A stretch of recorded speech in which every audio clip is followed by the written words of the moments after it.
Hello दोस्तों, नमस्कार, प्रणाम। Umakant Yadav sir GS classes में आपका बहुत बहुत स्वागत है। आशा है कि आप बेहतरीन तरीके से पिछले समय में क्लासों को पढ़ करके प्रैक्टिस सेटों को कर रहे होंगे। आज हम लोग भारतीय संविधान और राज्य व्यवस्था में देख रहे थे भाग 2 में हम लोग नागरिकता के विषय में देख रहे थे, जिसमें कई आर्टिकल संपन्न हो चुके थे। आगे की तरफ हम लोग देखेंगे। भाग 2 में हम देख रहे थे अनुच्छेद 9 देखना था। अनुच्छेद 9, इसके पहले हमने पीआईओ, एनआरआई और ओसीआई कार्ड के बारे में जाना। ठीक, 09 भाग 2 में अनुच्छेद 9 को देखना है। आज हमें हम देखेंगे अनुच्छेद 9 में इसमें दिया गया है नागरिकता का निलंबन। नागरिकता का निलंबन, नागरिकता का निलंबन। निलंबन का मतलब छीन लेना, सस्पेंड कर देना, हटा देना। ठीक, भारत सरकार द्वारा ही किया जाएगा। जब भी किया जाएगा तो संसद के द्वारा या भारत सरकार के द्वारा ही नागरिकता का निलंबन किया जा सकता है। आर्टिकल 9 में दिया गया है। आप किसी भी अपने देश के अंदर होते हुए, भारत देश के अंदर अगर कोई ऐसा राष्ट्रद्रोही का काम करते हैं या दुश्मन देशों के साथ कुछ लेन देन करते हैं या उनसे संबंध रखते हैं, अपने देश की कोई भी चीज ऐसी बताते हैं, राष्ट्रद्रोह में मतलब कोई भी कार्य अगर राष्ट्रद्रोह के हित में कर रहे हैं, तो ऐसे समय में आपकी नागरिकता का निलंबन किया जा सकता है। या आप दूसरे देशों की नागरिकता ग्रहण कर लेते हैं तो यहाँ की देश की जो नागरिकता होगी स्वतः समाप्त मानी जाएगी, यानी निलंबित हो जाएगी, क्योंकि हमारे यहाँ एकल नागरिकता का प्रावधान है केवल भारत राष्ट्र की। अगला आर्टिकल देखेंगे, आर्टिकल 10, अनुच्छेद 10, अनुच्छेद 10, अनुच्छेद 10 देखेंगे। इसमें संसद में ही विधि निर्माण करके, संसद ही विधि निर्माण करके, संसद ही विधि निर्माण करके कहा जा रहा है, संसद ही विधि निर्माण करके ही नागरिकता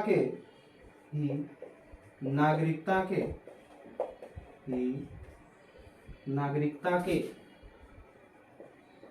अधिकारों में कमी कर सकती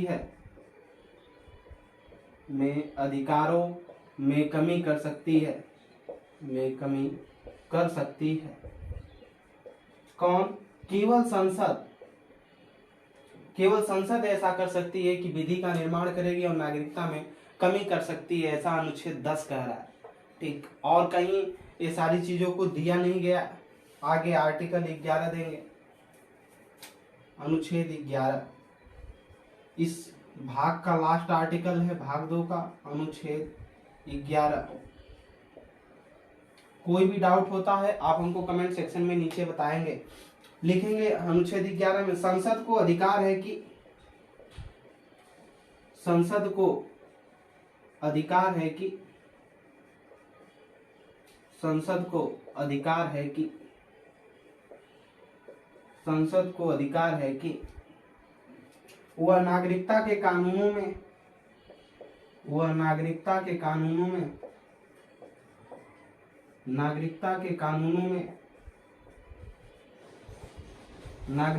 कानूनों में संशोधन कर सकती है, संशोधन कर सकती है, संशोधन कर सकती है। ठीक, अब तक जो नागरिकता कानून आया है, यानी सीए आया, सिटीजनशिप एक्ट जो 1955 में आया, नागरिकता अधिनियम या कानून 1955 का, उसमें अब तक 6 बार संशोधन हो चुके हैं। हम लोगों को वही देखना है। हम थोड़ा इनकी रिफिल कर ले, आगे आप नोट करेंगे, बहुत फास्ट नोट करेंगे। आर्टिकल 11 में दिया गया, संसद को अधिकार है कि वह नागरिकता के कानूनों में क्या करे, संशोधन कर सकती है।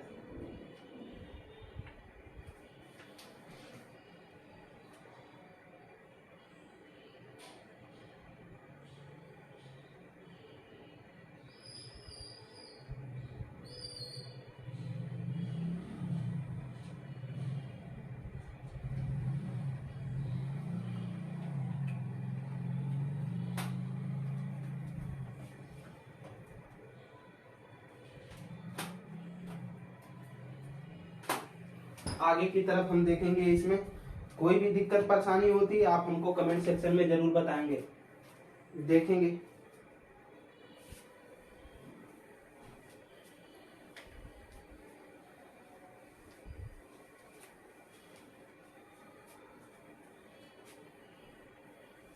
आगे हेडिंग बनाएंगे।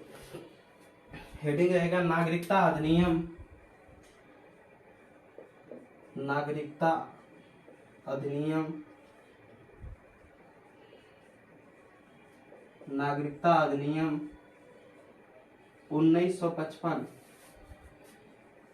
1955, नागरिकता अधिनियम 1955, नागरिकता अधिनियम 1955। कोष्टक में सिटीजनशिप,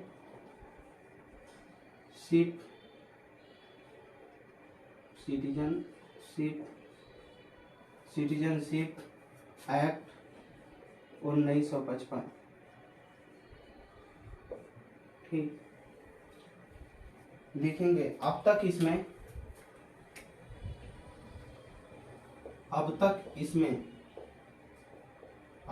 इसमें कुल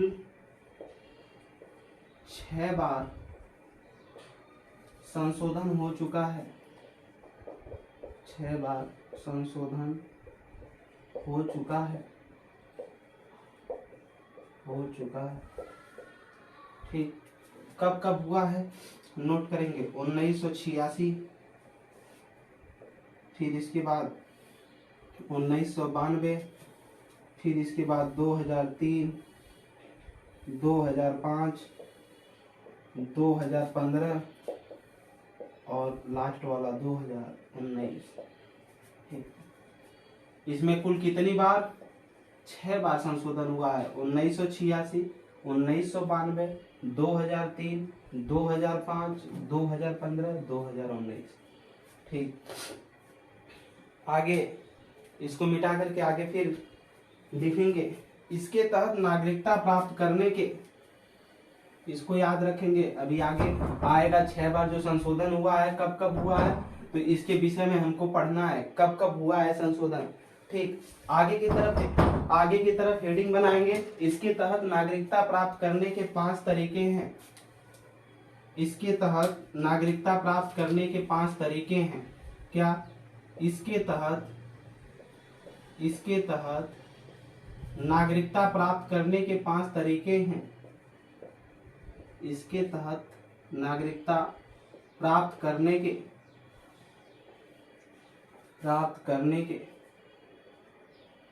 5 तरीके हैं। 5 तरीके हैं। 5 तरीके हैं। नंबर 1 हेडिंग डालेंगे, जन्म के आधार पर नागरिकता। जन्म के आधार पर नागरिकता। जन्म के आधार पर नागरिकता। जन्म के आधार पर नागरिकता।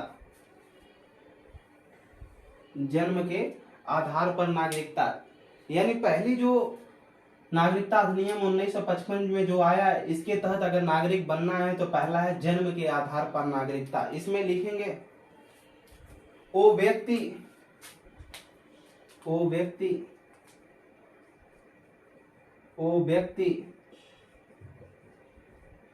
जिसका जन्म 26 जनवरी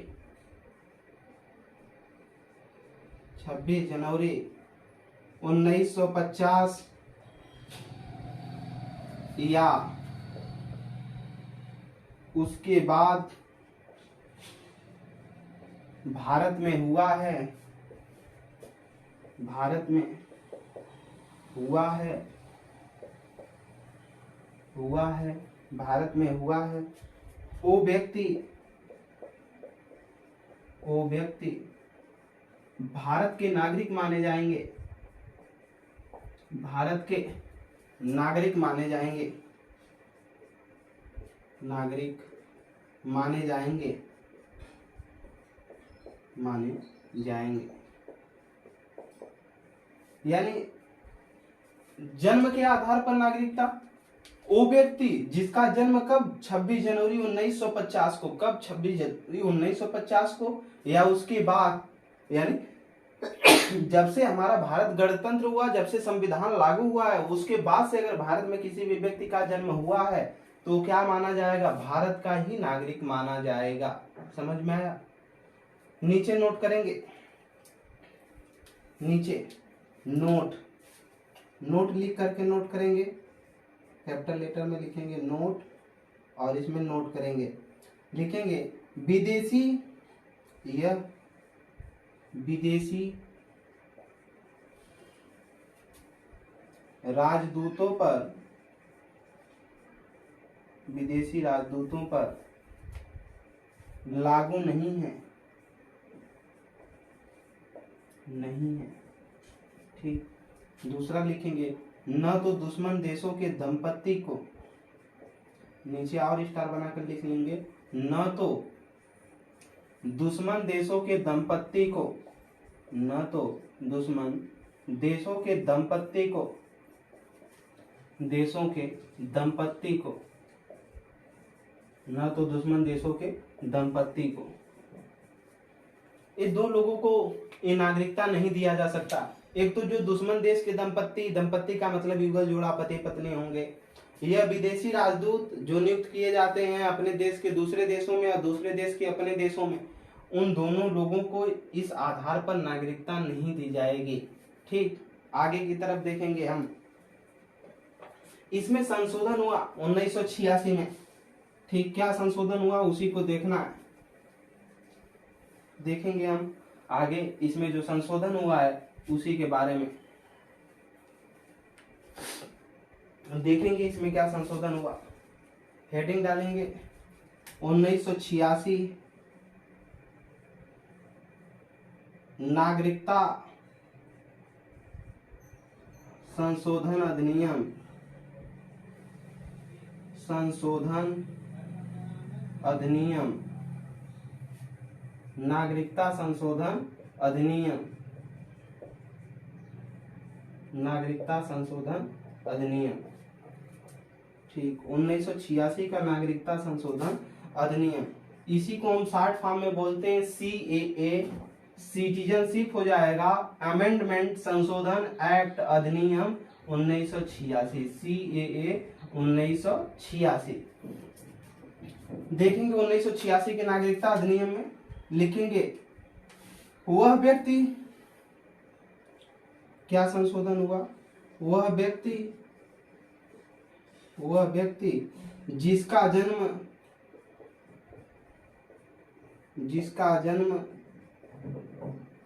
भारत में हुआ है,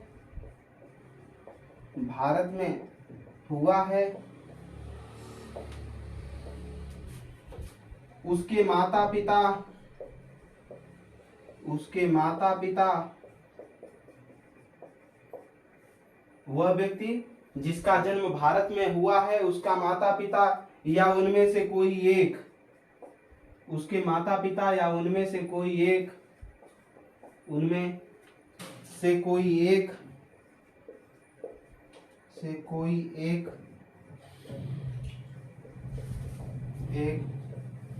भारत का नागरिक होना चाहिए।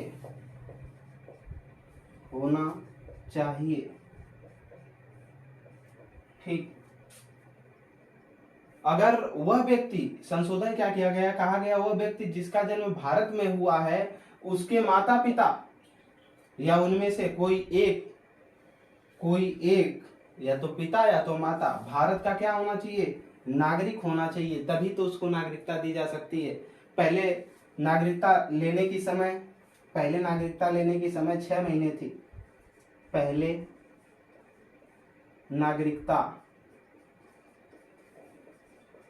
प्राप्त करने की समय पहले 6 महीने थी, 6 मंथ हुआ करती थी। अब 5 साल, अब वर्तमान में लिख लेंगे 5 साल हो गई है, 5 ईयर्स, 5 साल। पहले नागरिकता प्राप्त करने के समय 6 मंथ हुआ करती थी, अब 5 साल हो गई है। आगे की तरफ हम देखेंगे, इसी एक्ट के तहत वो हुआ। आगे अब जन्म के आधार पर हम लोगों ने ये देखा, अब दूसरा देखना है। और एक संशोधन भी देख लिया, नागरिकता संशोधन अधिनियम 1986 को भी देख लिया।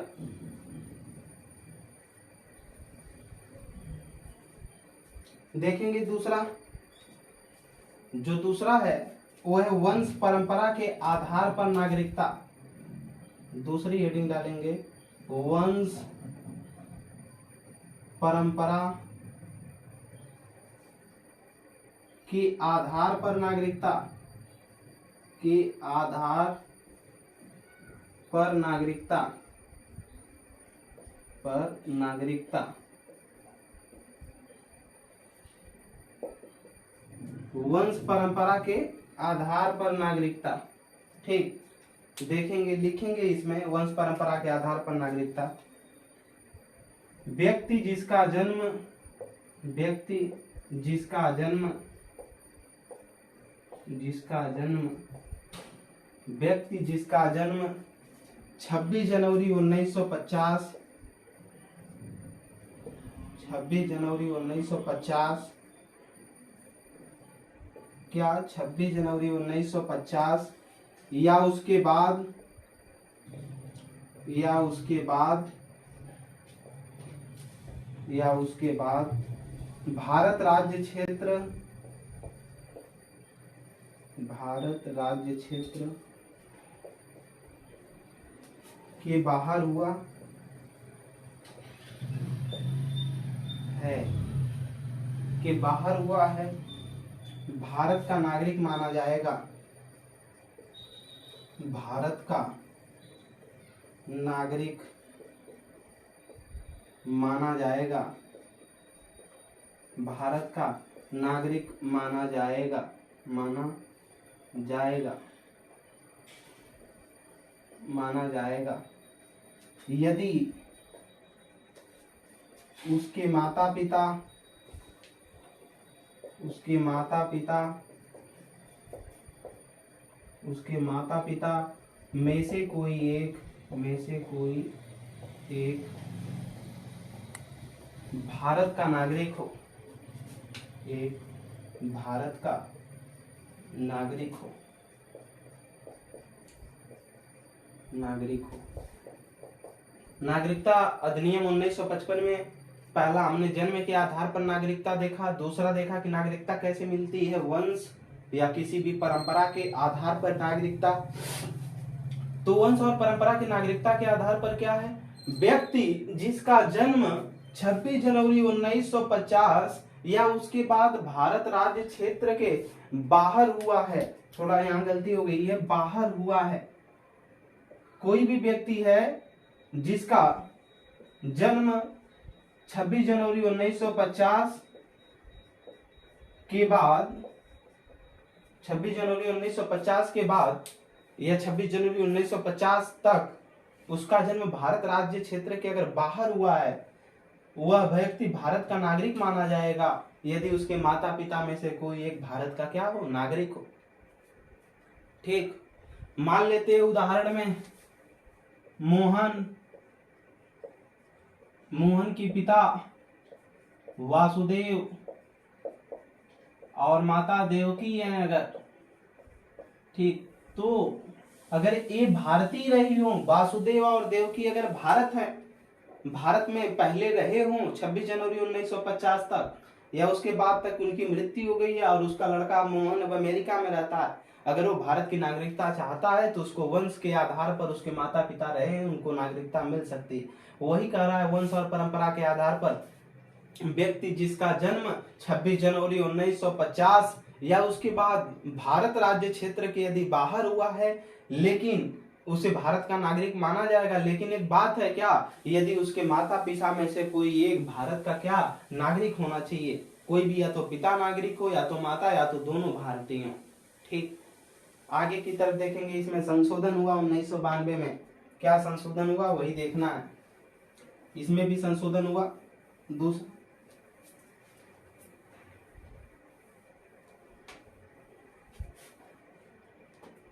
हेडिंग डालेंगे, क्या संशोधन हुआ 1992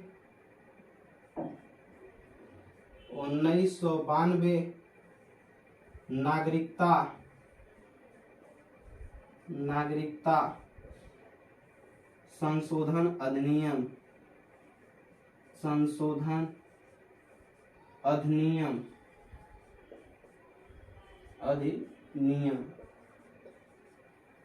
नागरिकता संशोधन अधिनियम, जिसे शॉर्ट फॉर्म में बोलेंगे CAA 1992, यानी कॉन्स्टिट्यूशन अमेंडमेंट एक्ट।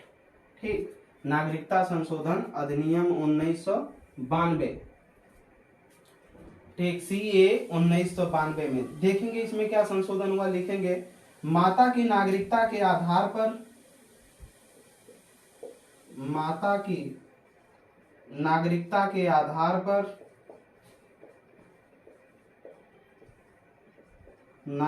के आधार पर माता की नागरिकता के आधार पर भी वंशानुगत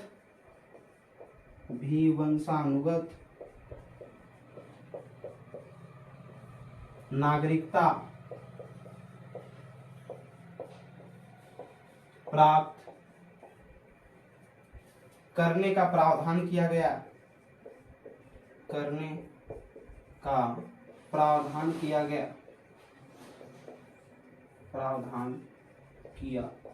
गया।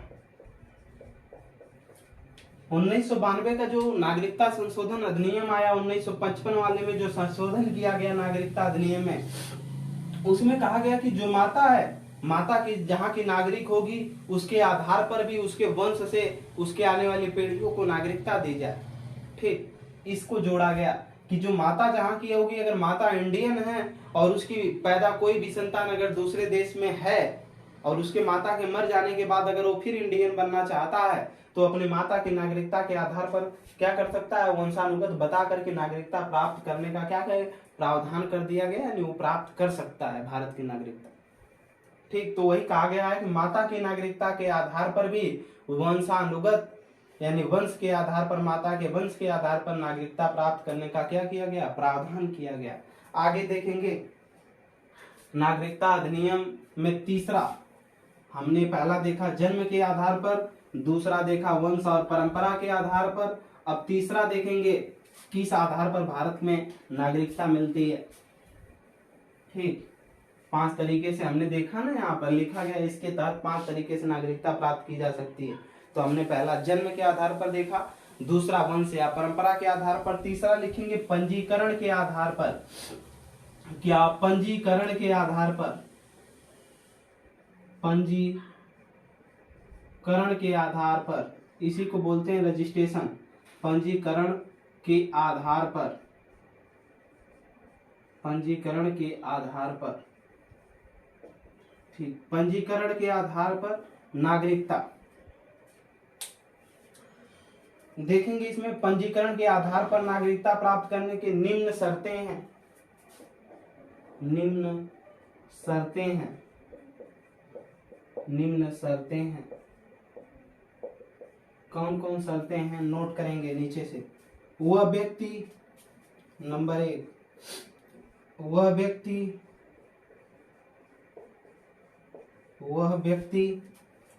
जो रजिस्ट्रेशन किया हो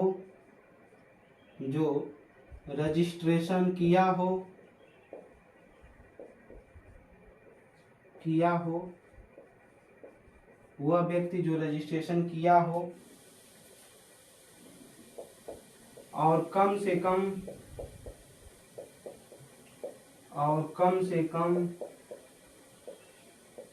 भारत में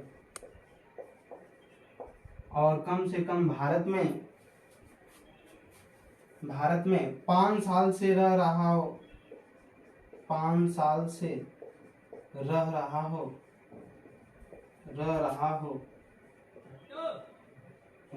हो और रजिस्ट्रेशन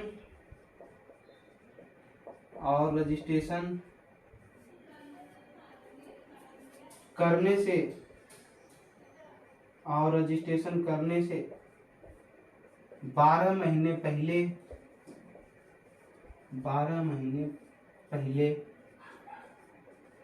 भारत से बाहर कहीं नहीं गया हो,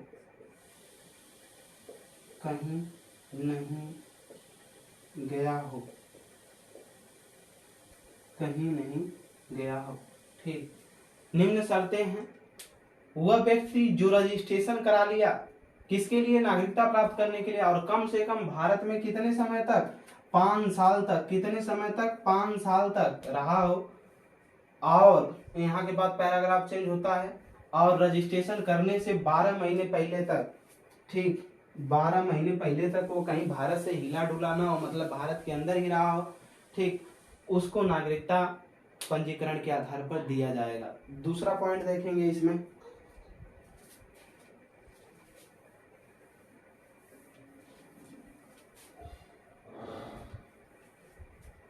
दूसरी शर्त क्या है लिखेंगे, वह व्यक्ति, दूसरा, वह व्यक्ति जो भारतीय मूल का है,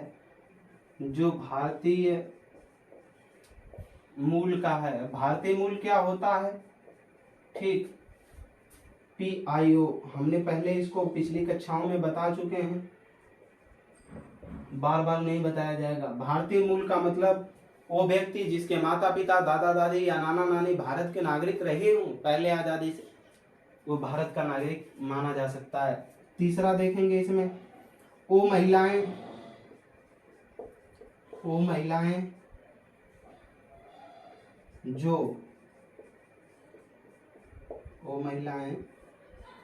जो भारतीय नागरिकों के साथ,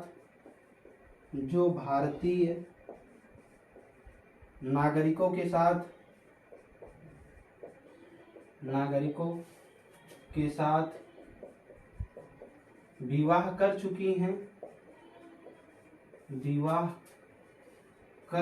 हैं या भविष्य में करेंगे,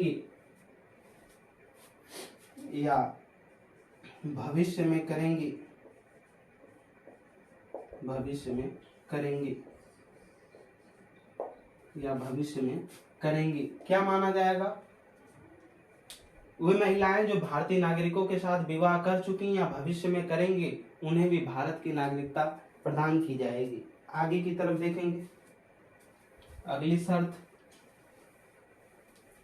कोई भी दिक्कत परेशानी आप कमेंट सेक्शन में हमको बताएंगे, क्या समझ में आता है या नहीं आता। अगला लिखेंगे, राष्ट्रमंडल देश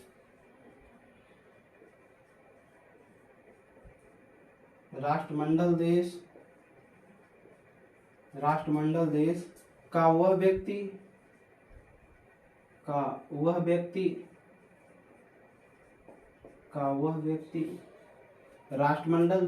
व्यक्ति जो भारत के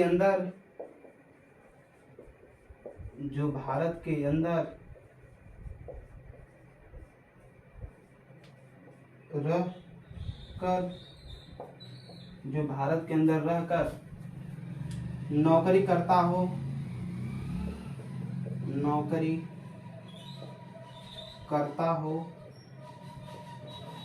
कार्यरत हो, मतलब व्यापार कार्यरत हो,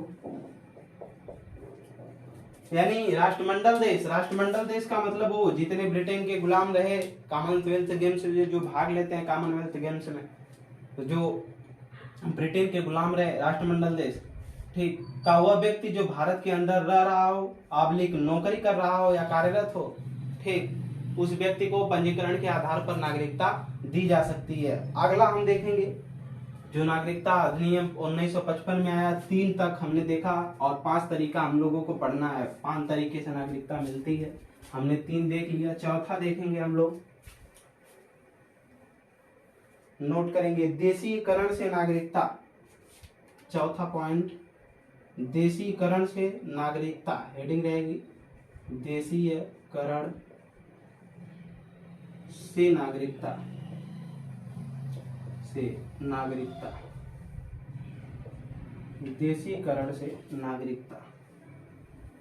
देखेंगे देशीकरण से नागरिकता कैसे हमको मिलती है, लिखेंगे निम्न शर्तें हैं, निम्न शर्तें हैं, निम्न शर्तें हैं, क्या है देखेंगे। नंबर 1, वह व्यक्ति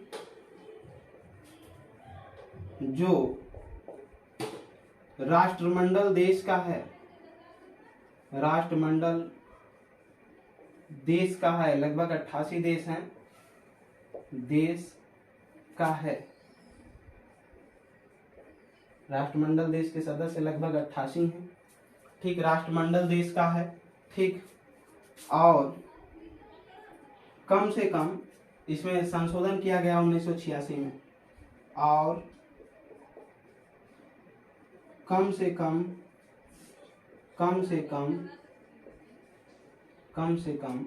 1986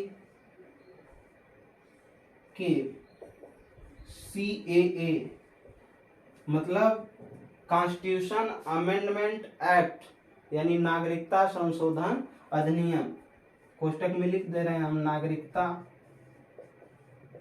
संशोधन अधिनियम, संशोधन अधिनियम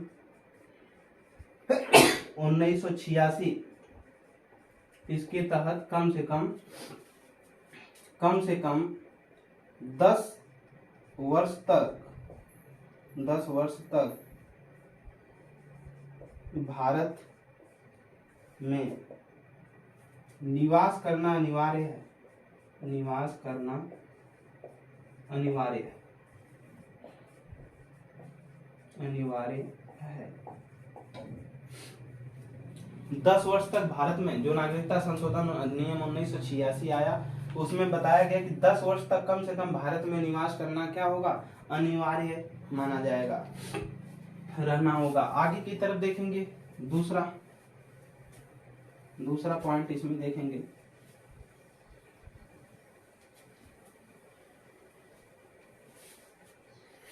इसमें जो आया CAA, नोट करेंगे, नागरिकता संशोधन अधिनियम 2019, नागरिकता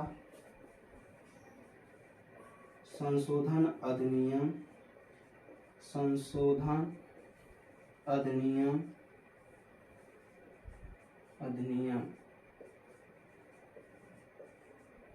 यानी कह ले तो CAA जो 2019 आया, CAA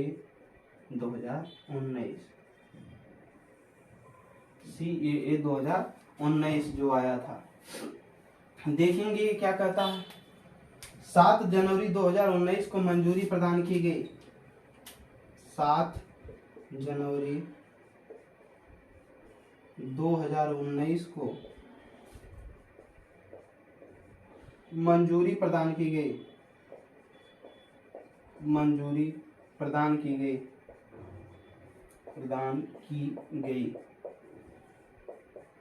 ठीक। आगे लिखेंगे यह विधेयक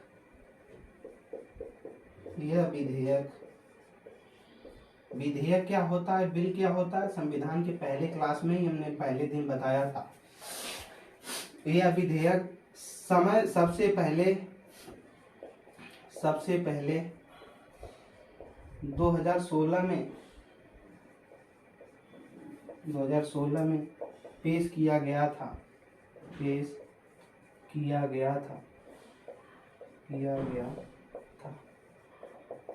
2016 में पेश किया गया था। इसमें कहा गया, क्या कहा गया इसमें, नोट मूल विषय यही है जो लिखने जा रहे हैं आप। इसमें कहा गया कि जो पाकिस्तान है, ठीक, हम ऊपर लिख रहे हैं इसको, मूल विषय इसका क्या था, अब जो लिखने जा रहे हैं यही है नागरिकता संशोधन अधिनियम जो 2019 में CA/NRC आया, जिसका विरोध लोगों ने किया, उसी को समझना है। जो मूल है इसमें कहा गया, क्या कहा गया, मूल है, इसको समझना है। ठीक, नागरिकता संशोधन अधिनियम 2019 देखेंगे इसमें क्या कहा गया। इसमें पाकिस्तान, ठीक, अफगानिस्तान, बांग्लादेश,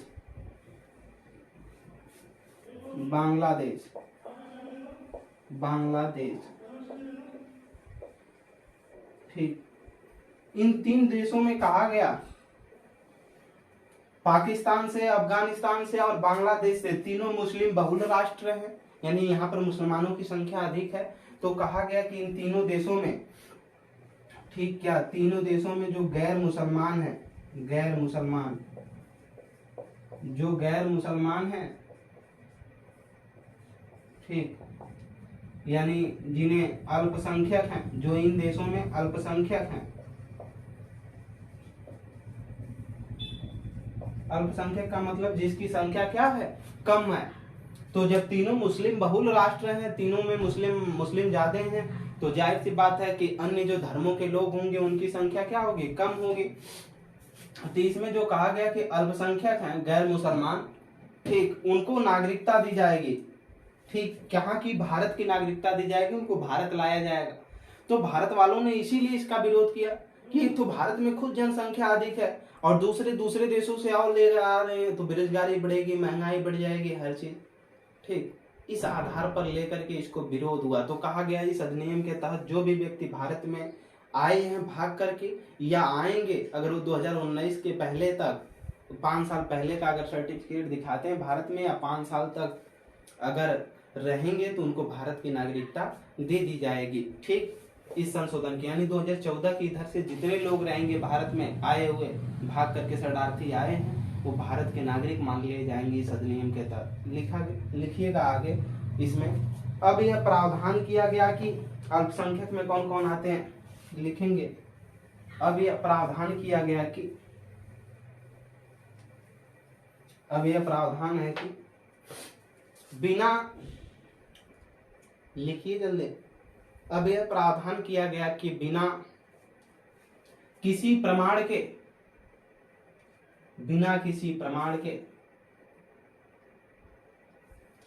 5 वर्ष तक भारत में रहने पर, लगातार 5 वर्ष तक भारत में रहने पर, कैसे लगातार 5 वर्ष तक भारत में रहने पर देशीकरण से नागरिकता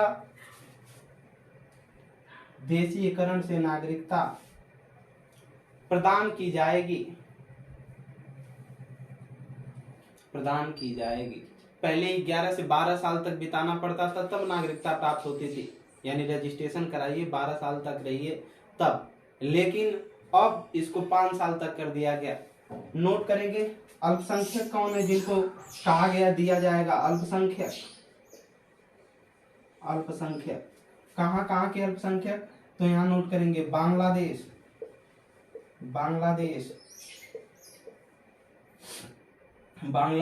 अफगानिस्तान और पाकिस्तान। इन तीनों देशों के जो अल्पसंख्यक हैं कौन कौन हैं, देखेंगे, नोट करेंगे। हैं हिंदू,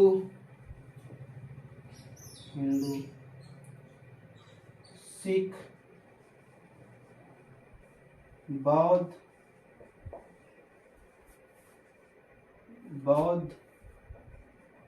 जैन, पारसी, कितने हो गए, 1 2 3 4 5, ईसाई।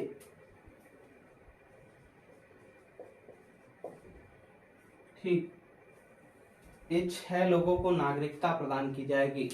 इसमें मुस्लिमों को नहीं रखा गया। अब बात आती है आर्टिकल 14, अनुच्छेद 14 में लिखा गया विधि के समक्ष समता। यानी सरकार कोई भी कानून बनाएगी, कोई भी चीज करेगी तो सबके लिए समान रूप से करेगी। यहाँ पर जो कानून ये संशोधन किया गया इसमें मुस्लिम को समाहित ही नहीं किया गया। क्या वो देश के नागरिक नहीं है? इसलिए भी इसका विरोध हुआ। ठीक। और अल्पसंख्यकों की जो हितों का संरक्षण है, ठीक, उसको लेकर के भी कई लोग प्रश्न उठाए अलग अलग तरीके से। और धार्मिक भेदभाव में भी यहाँ पर धार्मिक रूप से भेदभाव किया गया मुस्लिम धर्म के साथ। ठीक, इसी के लिए इसका लेकर के अधिकतर विरोध हुआ। शाहीन बाग में, दिल्ली के पास में 104 दिनों तक लोग धरना पे बैठे रहे। वो तो कोरोना आया तो किसी तरह हटे। तो ये रहा देशीकरण से नागरिकता।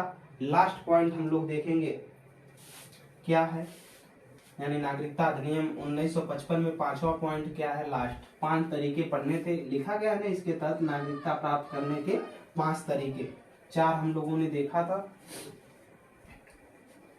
अब 5वां देखेंगे क्या है। 5वां लिखेंगे, 5वां अर्जित भूभाग, अर्जित भूभाग, अर्जित भूभाग, अर्जित भूभाग के आधार से नागरिकता, आधार से नागरिकता। ठीक, इसमें ये कहा गया कि अगर कोई भारत है किसी भी देश के हिस्से को, जमीन को अर्जित करता है, ठीक, जैसे संविधान संशोधन 2015 में भारत ने बांग्लादेश को 111 गांव दिया और 51 गांव कॉरिडोर लिया। तो जो लिया 51, तो उस पे जो राज्य के वहां के क्षेत्रों के जो निवासी रहेंगे होंगे, जब भारत में आ गए वो भारत का हिस्सा क्षेत्र हो गया, तो वो भारत के वही कर गया अर्जित भूभाग, यानी जमीन के आधार से नागरिकता। जो लोग आएंगे किसी भी राज्य क्षेत्र से, विलय होगा युद्ध के बाद, संधि के बाद, कैसे भी अगर विलय होता है तो जो भारत राज्य क्षेत्र के अंतर्गत आएंगे उनको स्वतः नागरिकता प्राप्त हो जाएगी। ठीक, और जो अपने यहाँ से जाएंगे वो दूसरे देशों के क्षेत्रों में उनकी नागरिकता खत्म कर दी जाएगी जमीन के साथ। ठीक, आगे की तरफ देखेंगे। ये तो हम लोगों ने पढ़ा नागरिकता अधिनियम 1955 में 5 तरीके से नागरिकता मिलती है। अब जाति मतलब नागरिकता छीनी कैसे जा सकती है, निलंबन कितने तरीके से हो सकता है, ये देखेंगे। तो पाने के कितने तरीके, 5 तरीके। अब हटाने के देखेंगे, लिखेंगे इसके तहत, इसके तहत, इसके तहत, इसके तहत नागरिकता निलंबन के, निलंबन के, नागरिकता निलंबन के 3 तरीके हैं। 3 तरीके हैं, 3 तरीके हैं। कौन कौन से 3 तरीके हैं देखेंगे। पहला इसमें, ठीक, पहला लिखेंगे स्वतः ही त्याग देना, स्वतः ही त्याग देना, ही त्याग देना। आप भारत की नागरिकता नहीं रखना चाहते हैं, आप त्याग करके दूसरे देश की नागरिकता याद रख लीजिए, ये आपकी स्वतः त्याग देना। दूसरा लिखेंगे बर्खास्त, बर्खास्त, बर्खास्त करने से, बर्खास्त करने से, इसे देश की नागरिकता, मतलब बर्खास्त करने से आप किसी दूसरे देश की नागरिकता अर्जित कर लेते हैं तो आपको क्या कर दिया जाएगा, आपकी नागरिकता बर्खास्त कर दी जाएगी, हटा दी जाएगी। तीसरा लिखेंगे वंचित किए जाने से, वंचित किए जाने से, किए जाने पर, ठीक, वंचित किए जाने पर। कब कब वंचित किया जा सकता है, अलग अलग तरीके से वंचित किया जा सकता है। कैसे देखेंगे, नीचे लिखेंगे वंचित किए जाने पर कैसे कैसे। गैर नागरिकता का निलंबन, गैर नागरिकता का निलंबन, नागरिकता का निलंबन, यानी आप अवैध रूप से नागरिकता का प्रमाण पत्र ले लिए हो तब निलंबन किया जा सकता है। दूसरा लिखेंगे संविधान का निरादर किया हो, संविधान का निरादर किया हो, संविधान का क्या किया हो, निरादर किया हो, तब छीनी जा सकती है नागरिकता। देशद्रोही मुकदमे,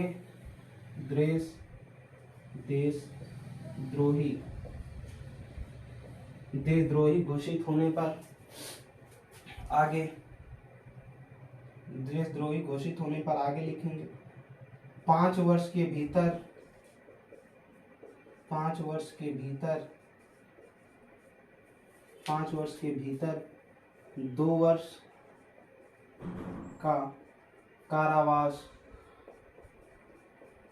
हो, यानी आप दूसरे देश के हैं और आपने भारत में नागरिकता के लिए रजिस्ट्रेशन कराया, 5 साल अभी हुए नहीं तब तक 2 वर्ष का कारावास हो गया। आप कोई ऐसा कांड कर दिए, यानी अमेरिका से आए हैं, भारत की नागरिकता चाहते हैं, आपने रजिस्ट्रेशन करवाया, 5 साल अभी हुआ नहीं, लगातार रहना है, उतना में आपने कोई कांड कर दिया और 2 साल की सजा हो गई आपको, तो ऐसे आपको वंचित किया जा सकता है, नागरिकता नहीं दी जाएगी। आगे की तरफ लिखेंगे 7 वर्ष तक बाहर रहने पर, 7 वर्ष तक भारत के बाहर रहने पर, भारत के बाहर रहने पर, यानी वीजा इसीलिए कम समय के बनाए जाते हैं 7 वर्ष के बाहर रहने पर। उसके पहले अगर भारत सरकार को अनुमति नहीं मिली, मतलब पता नहीं चला, तो आप 7 वर्ष तक अगर विदेश से भारत नहीं रिटर्न हुए और भारत सरकार के पास कोई अनुमति पत्र नहीं मिला, तो ऐसे समय में आपकी नागरिकता समाप्त की जा सकती है, वंचित किए जा सकते हैं। तो हमने देखा नागरिकता छीनने की यानी निलंबन करने के 3 तरीके हैं। पहला है स्वतः त्याग देने पर, यानी आप खुद दूसरे देश की नागरिकता जब धारण करेंगे तो ये खत्म हो जाएगी। या दूसरा है बर्खास्त करने से, आप दूसरे देश के नागरिक बन गए, चले गए, खत्म हो जाएगी नागरिकता। वंचित किए जाने पर, वंचित कई प्रकार से किया जा सकता है। पहला है गैर नागरिकता का निलंबन, केवल आप भारत सरकार से ही नागरिकता प्राप्त कर सकते हैं, वहीं से रजिस्ट्रेशन करा सकते हैं, यानी अवैध रूप से अगर आपने नागरिकता का फर्जी प्रमाण पत्र बनवा रखे हैं या कर रहे हैं, तो ऐसे समय में आपको क्या किया जाएगा, वंचित किया जा सकता है। फिर संविधान का निरादर किया हो, क्या किया हो, संविधान का निरादर किया हो, ठीक, या देशद्रोही हो, या 5 वर्ष के भीतर 2 वर्ष का क्या हो, कारावास हो, या 7 वर्ष के बाहर रहने पर, ठीक, ऐसे समय में आपको क्या किया जा सकता है, वंचित किया जा सकता है। ठीक, आज के लिए इतना ही। उमाकांत यादव सर जी इस क्लासेज में जुड़ने के लिए आपका बहुत बहुत धन्यवाद। प्रणाम।